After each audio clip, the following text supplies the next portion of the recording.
You know, everybody loves these stories, and I have thousands of them to tell. When I was talking to my friend Matt Johnson about how I was trying to post them before age catches up with me and I forget them all. So, one real funny one was I got a call one day in northern Davidson County in North Carolina.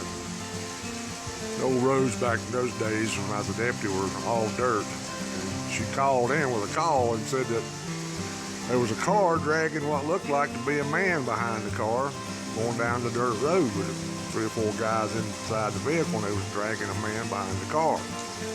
Well, I kind of took it in stride, so I rode up there and got it set up on the road there and kind of waited a little bit. Before long, I heard this car coming down the road, and I could see a big old cloud of dust about a mile away heading towards my way.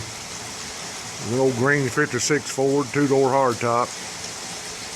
Bunch of old boys inside there with bib overhauls on. Sure enough, when they went by me, they was dragging a man behind the car. It wasn't going that fast, but they was dragging him. So I wouldn't stopped them, and they all got out, big old boys, old tobacco farmers. Had that jaw full of tobacco there, about 2 packs in each side.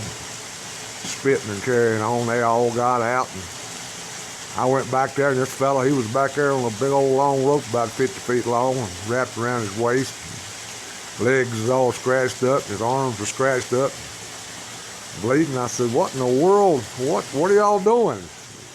They said, well, old Lou there, Luke, he made a bet with us that he was tougher than anybody and that they could drag him for a mile behind a car that wouldn't bother him none. So, well, I got him all stood up there, and I got him around trying to sort things out. Well, they got to arguing back and forth, and they'd been drinking a little moonshine, and I was by myself, and they all, they was big old boys, Well, a couple of them liked me, and a couple of them didn't, and next thing you know, they got to pushing each other around, and pushing me around. Next thing you know, we're all there fighting, hitting each other, and like I said, I was by myself, so I finally got them separated there and I didn't have no way to transport except that one patrol car, and each one of them dressed out about 300 pounds. So I got them in the car, made one lay in the floorboard, put one on top of him, then one in the back seat, and nothing on top of him.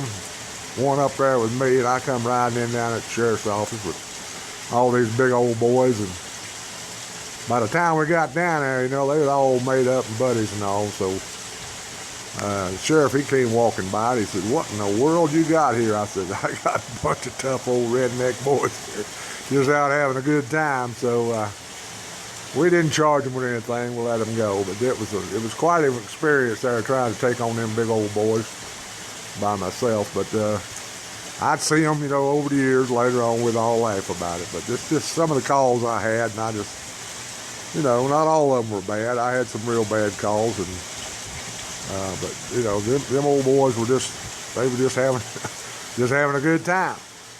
So I hope you enjoy it, and I'll be posting some more. All my shut-in friends back home and the elderly there that can't get out enjoy things that I do. I just try to post these things so you'll have something to look at. So talk to you later. I love you all. Bye.